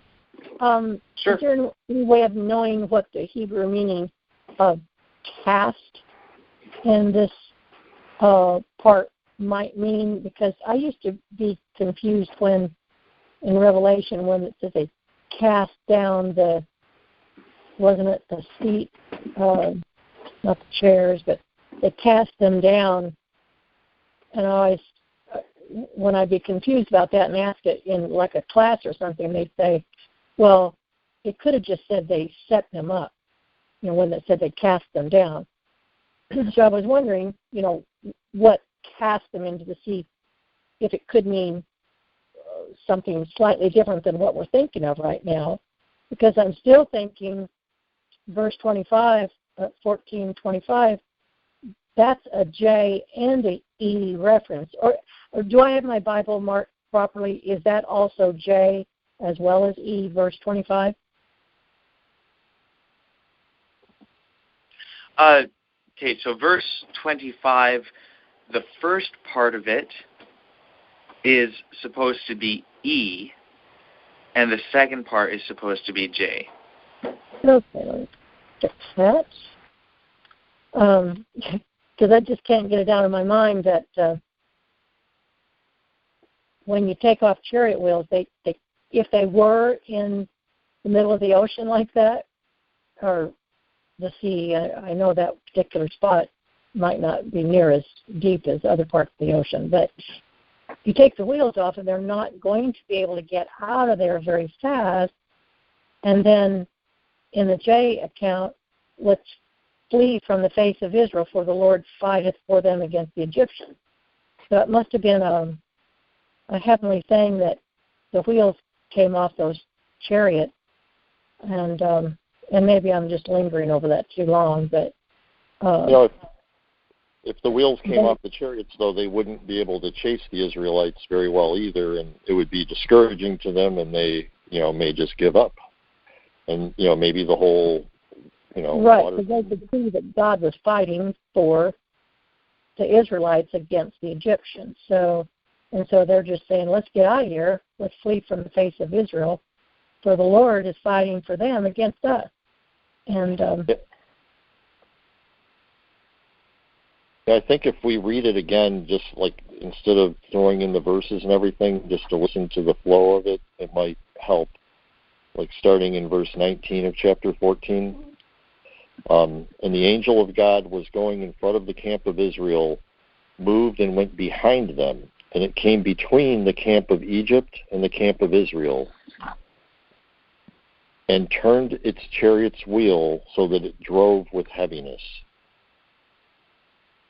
So Yahweh just, kind of saved Israel by causing Egypt to move slowly and to have a problem. Right. Yeah, that certainly seems to be the case. And if verse 20 of chapter 15 is not part of E, then it's interesting because there is no Red Sea event and all of that in E then. It's not about the crossing of the Red Sea. It's just, okay, well, they're going through the wilderness. And let's see here. Although I'm trying to think if it said that they turned and went toward the Red Sea rather than going where the Philistines were. Okay, we'll look at that in a minute. But it doesn't seem to describe any sort of crossing of the Red Sea or anything like that. And, to me, it doesn't really seem to work well to have verse 20 as part of the E source. And then the next thing that would take place in E at the end of 15 is, and he set law and judgment for them there, and he tested them there. And there would be, evidently just entering into the wilderness. So that makes sense continuing on from chapter 14, verse 25. If you go from 14:25 to verse 15:25b, the latter part of 15:25. It does make sense. And even in chapter 13, verse 18, it says, and this is the E source, and God turned the people by way of the wilderness of the Red Sea. The children of Israel went up armed from the land of Egypt. So it's not saying they went through the Red Sea. They went by way of the wilderness of the Red Sea, which, might be the name of a park or something. Yeah, that's a very interesting point. Today. Yeah, what verse is that again? That was chapter 13, verse 18. Okay, excellent. Yeah, thank you for pointing that out. I think that's a really good point because you're right. It actually doesn't say they crossed the Red Sea. They went by way of the wilderness of the Red Sea. So that is really, really interesting to me, how there seems to be no Red Sea crossing in E, but that the issue had to do with the chariots, and the chariots being, heavy, dragging, whether it's the wheels being taken all the way off or being turned so that it drove with heaviness. Either way, the point is quite clear that it's something happened to. Actually, it's really interesting too how, reading according to this, it was actually the angel of the Lord who did this, who made it so that the wheels were turned or came off or whatever, so that the chariots dragged or whatever, went with heaviness, whether dragging totally on the ground or being slowed down because the wheels are turned funny or whatever, but not able to actually get, to where the Israelites were. That's a very, very different way of thinking of it from what we're used to thinking, but that does seem to be the way it is portrayed here in E. Okay. So let's see here. I'm going to see if there's any. Can I make another quick comment there? You know, on Ed brought that up. That was a real, that verse 18, was it, chapter 13, 18. In reading that, though, would it be a point to say we're not told that they didn't go through the Red Sea and then taken through the way of the wilderness of the Red Sea? I mean, it doesn't say they didn't go through the Red Sea, does it? It just says God led the people about through the way of the wilderness of the Red Sea. So the way I'm looking at it, it doesn't tell us one way or another that they did or didn't go through the Red Sea, actually. Is that fair to say? Or well, it's sure. I mean, it's fair to say that it doesn't say that they didn't, but the point, the problem with that type of approach is that it also doesn't say that they had cars. It also doesn't say a whole bunch of things. There's literally millions of things that it doesn't say they did. But if we are interested in finding out what the author is trying to get across and really the picture that they are trying to paint, we have to look at what they actually did say. And so, for instance, if you ask the J writer what stopped the Egyptians from just murdering all the Israelites as they left, well, according to the J writer, it was that they got to the Red Sea, the Israelites crossed over, the sea returned to its place, and then the Egyptian army was tossed into the Red Sea. That's the answer that the J writer provides. If you ask the E writer the same question, what prevented the Egyptians from killing the Israelites as they left Egypt, the answer is that an angel that was leading the Israelites did something to the chariot wheels of the Egyptians to cause the chariots to go very slowly with heaviness, and they weren't able to get to them. And it doesn't mention anything about a Red Sea, and so evidently that's not the picture that the E writer wanted to paint. Either they didn't believe that that's what happened or whatever. I mean, obviously they had their explanation as to why the children of Israel were not killed by the Egyptians is a different explanation than the J explanation. And then the P explanation is different still. So that's the important thing. Not to find a way that allows for both necessarily. The main thing, the important thing first is to find out what is the picture. We really want to be able to settle into the picture that each writer is trying to paint. Okay. Trent, Okay. I have a question. Yes? Sure. So basically, my understanding is there are JEPG sources, and now we are trying to figure out like a whole big picture, maybe which one is saying the truth, because there's only one truth, but now there are like different possibilities. So is it what we are doing it now? Even though we don't know the truth, but that's what we are heading to the purpose?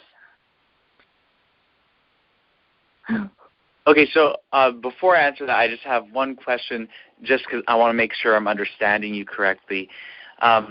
Did you say JEPD prophets? Not prophets, sources, like writers. Are those sources? Oh, sources. Okay. Yeah. The reason why I wanted to ask is because if you were saying prophets, I just wanted to point out that so far I don't know if any of them claimed to be prophets. Any of these writers claimed to be prophets. I'm not aware of anything like that. But yeah, in terms of the sources, basically what we're finding out is that, here we are, we've been reading this like it's one story, when it's not. It's actually multiple stories. And what happens is that we've been reading it wrong because we're trying to fit all these pieces together that we shouldn't be trying to fit together. And it's the same thing that happens with the Gospels in the New Testament. People read them in such a way where they try and combine everything, and in doing so, you miss what each one is trying to say.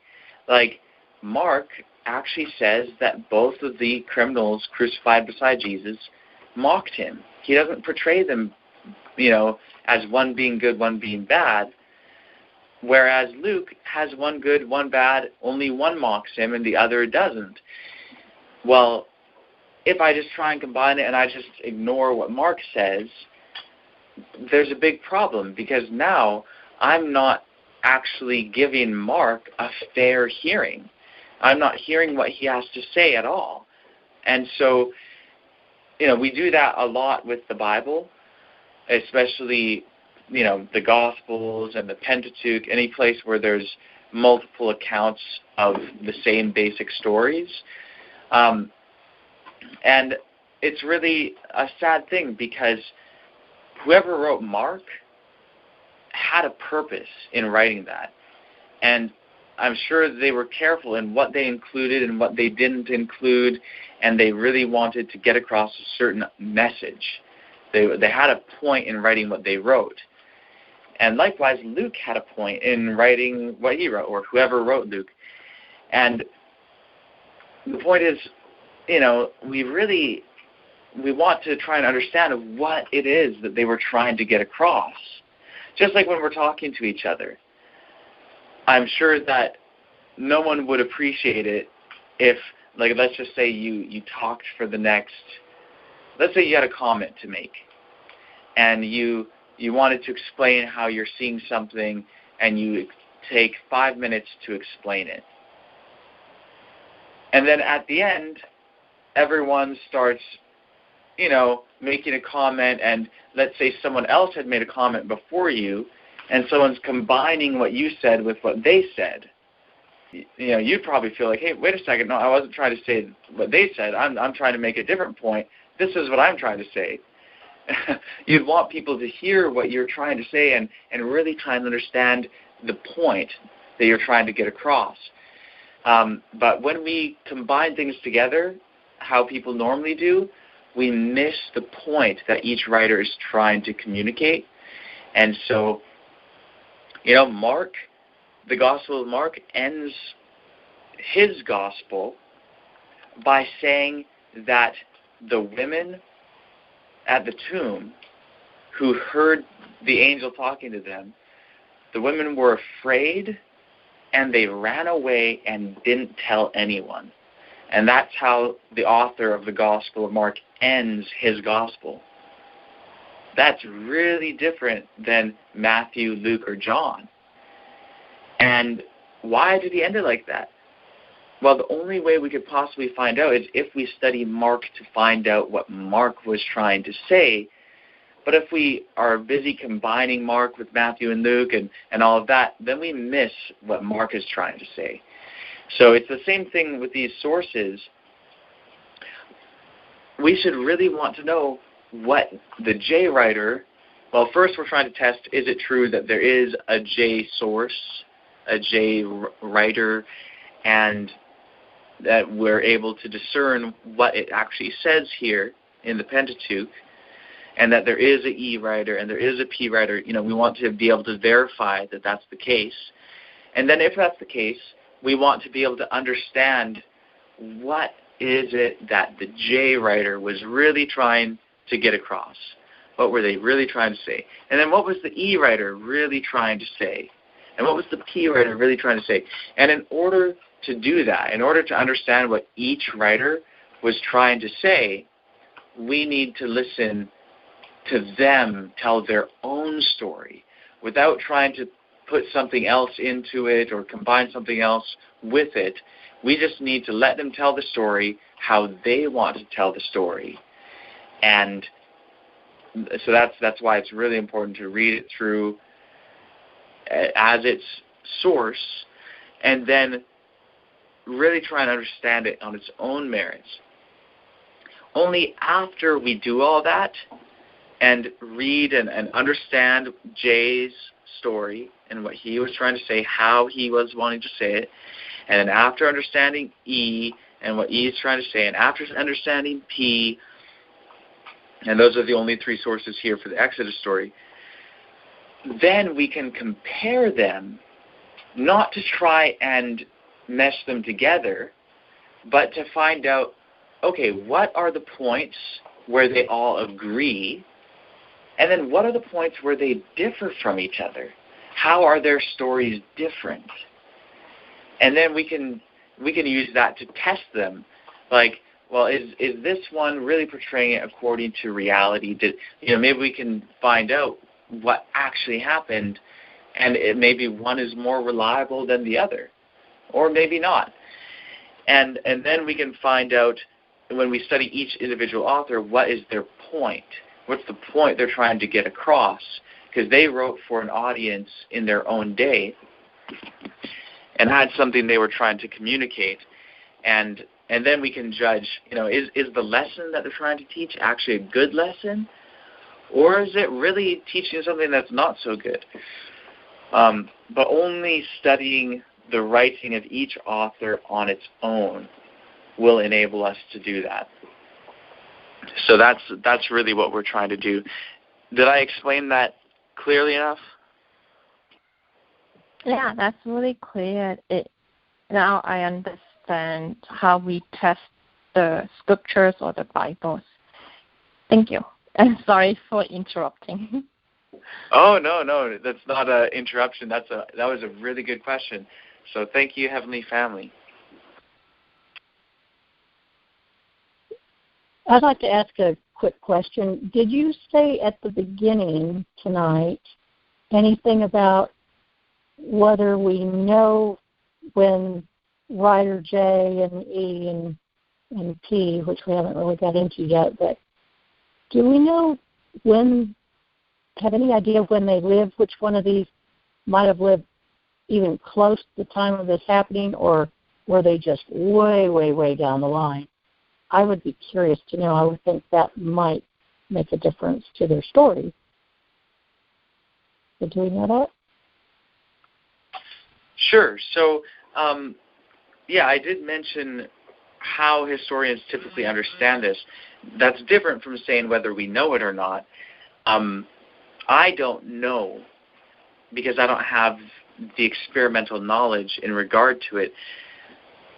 In other words, I need to test it more. I need to read all the sources through as presented, and so on and so forth. But the idea is that J and E were written the earliest, and that is sometime between the years 922 and 722 BC.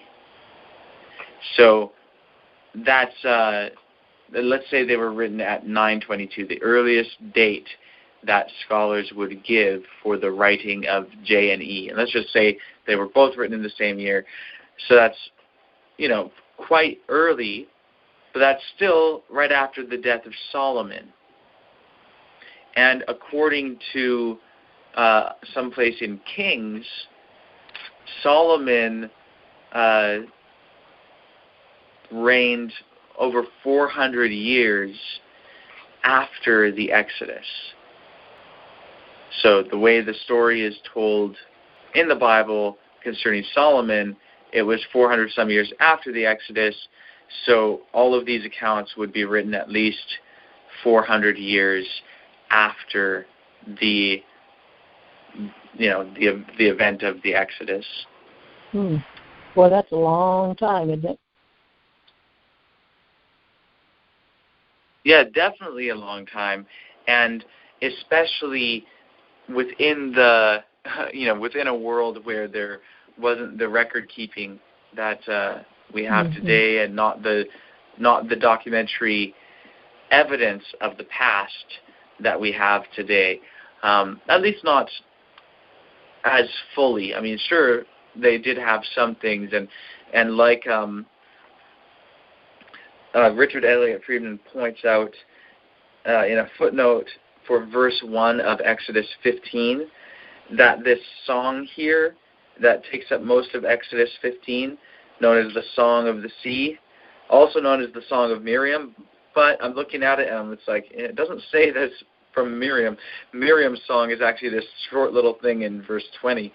But this song from verses 1 to 18 is actually from an independent source that was incorporated into J, and he notes that it's possibly the oldest composition in the Bible, the oldest writing perhaps. And it, from what I understand, looking into this previously, it goes back basically to the days of Moses and Miriam. And if that's the case, then this song would be the earliest written account of the Exodus. And, well, maybe saying of the Exodus isn't necessarily the best. I'd have to read it to see how well it describes something like the Exodus, but it describes the victory at the sea, which is why it's called the Song of the Sea. So he plunged Pharaoh's chariots and his army in the sea, and the troops were drowned in the Red Sea. So it's having to do with a victory over the hosts of Pharaoh by them being drowned in the Red Sea. So that's the basic idea. And if it does go back that far, I think that that's very important anyway. I have a comment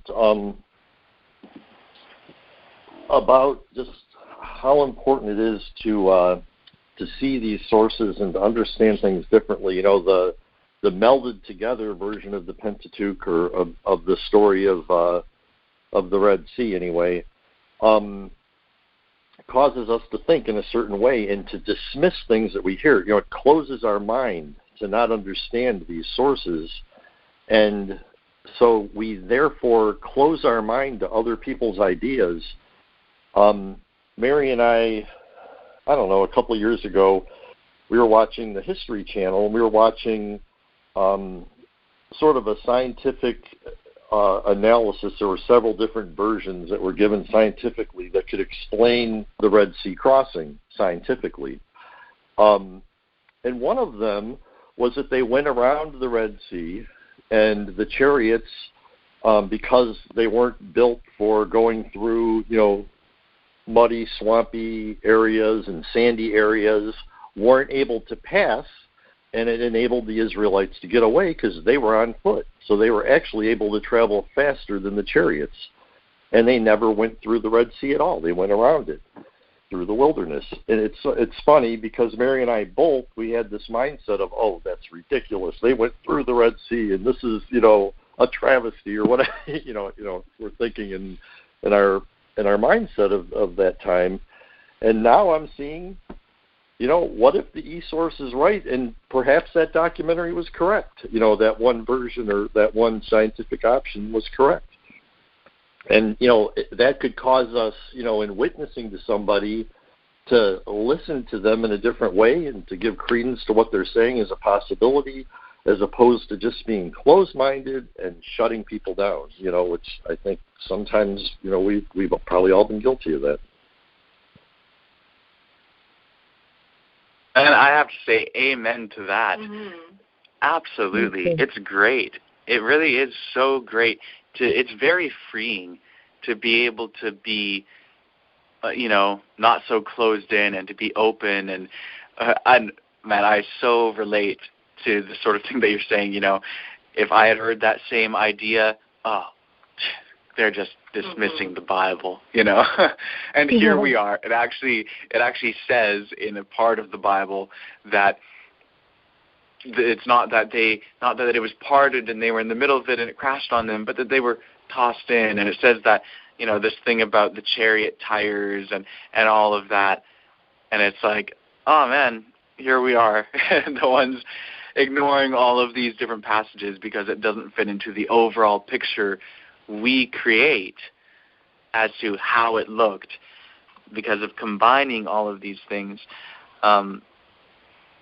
So yeah, but the principle of it, the documentary hypothesis, I do think does promote that. It does end up causing us to be a bit more open to considering different possibilities. And I think the message as a whole really does that for us. So thank you, Heavenly Family.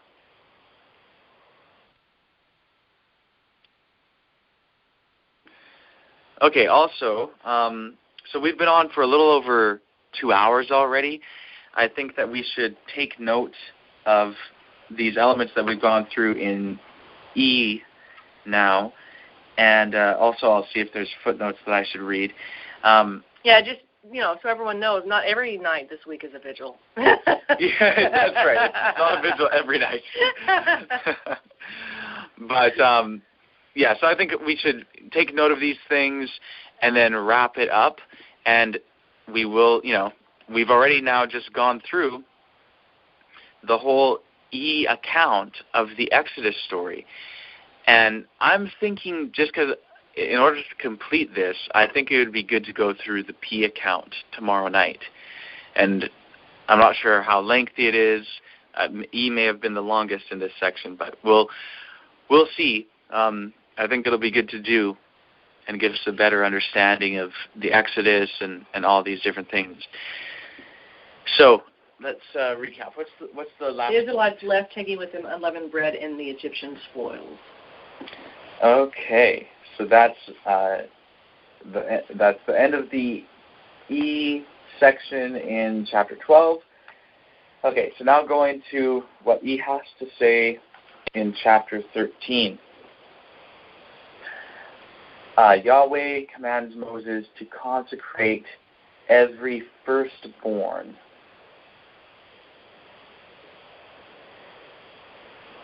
And I just want to say to you, there is a footnote here, and so I'll read the footnotes as we go through this. There's a footnote on verse 1 where it says, "And Yahweh spoke to Moses, saying," and then it says, see footnote on Exodus 12:24 to 27.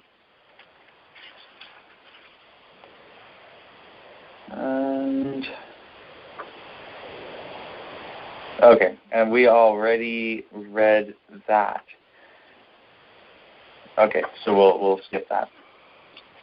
Okay, so consecrating every firstborn to Yahweh, and this, as a side note, I just wanted to mention how it's really, this touches on a very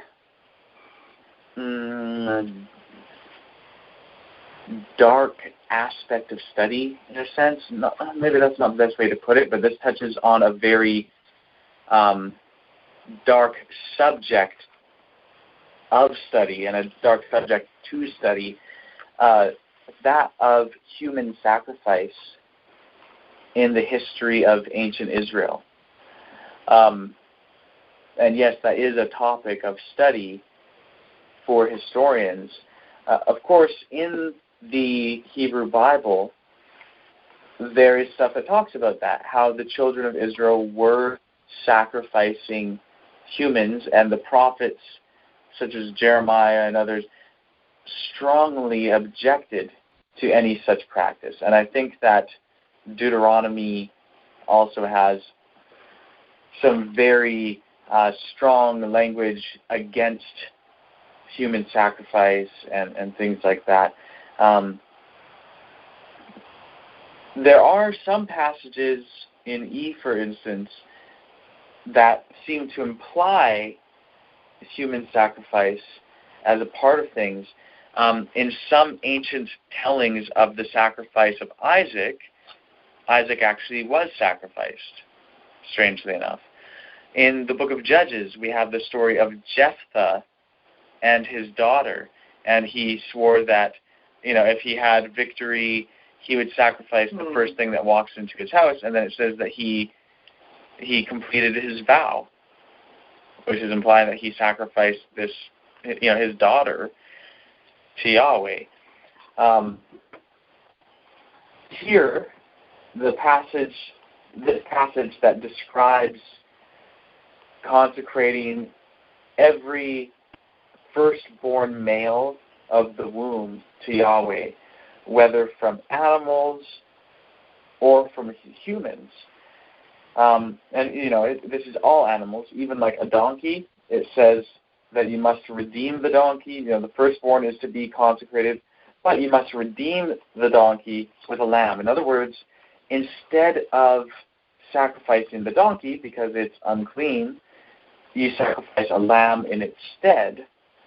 And so the lamb is standing in place of the donkey. And it's consecrated instead. So that is one thing, but it's still, the idea is to give it. Well, here it also says that you must redeem every human firstborn among your sons. Okay, so that's saying, yes, they are to be given, and it is in thought, at least, as a sacrifice, but the way it's portrayed here is that you are not to actually sacrifice them, that they must be redeemed, as in an animal must be given instead of the person, and so on and so forth. So I wanted to touch on that. There's, I'm sure, more to it. There are passages in the Pentateuch, I'm not sure which source it is, but there are passages which seem to just simply say, give me your firstborn children as sacrifices, and so on. In the prophets, I think it's in Jeremiah, there's a place where it kind of indicates that evidently there are people who believed that Yahweh had commanded them to sacrifice human children. So evidently there were some people out there who had a belief system that included that, human sacrifices to Yahweh, but that's obviously something that we object to, and that's something that the prophets objected to as well, although evidently some people did it. So, very sad thing, and something that we should look for in our sources. We want to judge the sources in an overall sense as well. Like, is this source speaking according to inspiration? Are they conveying right principles? E, for instance, promotes slavery. That doesn't mean that E has everything historically wrong or anything like that, but it's to say that whoever wrote E was not someone who I can morally agree with, because they promoted slavery and even beating slaves as being okay, so long as you don't kill them. And I can't agree with that. I cannot agree with that. And so, I just wanted to kind of put this whole human sacrifice thing on your radar, because we can read these passages, and we're just reading it right now, about, giving the firstborn of animals and humans and all of that, but it can just kind of pass over our heads. But it's an issue to be aware of and to look into. Again, this passage isn't advocating human sacrifice. It's advocating that every firstborn of the humans must be redeemed, as in they're not supposed to be sacrificed. A lamb or some other clean animal is to be sacrificed in their place. So, anyway, in regard to this, yes, we have the consecration of every firstborn, and then we have the command to keep the annual Feast of Unleavened Bread in the first month, though it does not here specify the actual days. but it does say to keep it.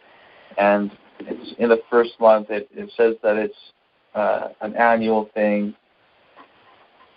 And let's see. And then the next thing is it gives further specifications for giving the firstborn.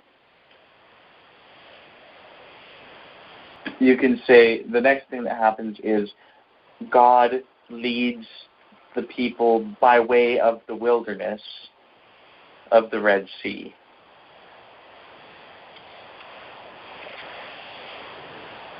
The next thing is that they took Joseph's bones. Now this actually, I'm going to go back for a moment, because if I remember correctly, in E, at the end of Genesis, it talks about taking Joseph's bones. Yeah. So this is in E. This is Genesis 50, verse 25. And Joseph had the children of Israel swear, saying, God will take account of you, and you'll bring up my bones from here. Okay, so that's certainly continuity in the E source. Okay, so the whole idea of the bones of Joseph. And then the next thing that takes place is that the Egyptians go after the Israelites.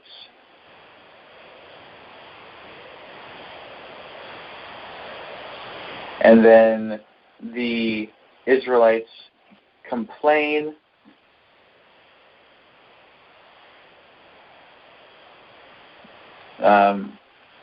And would rather serve Egypt. And then the angel of God comes between the Israelites and the Egyptians and does something to the chariot wheels to prevent the Egyptians from overtaking them. And that's it. That's the recap there, or, going over point by point what it says. I'm just going to check to make sure there are no other footnotes I'm supposed to read. I don't think so. Okay. All right, so are there any other last comments and questions on this before we close the meeting?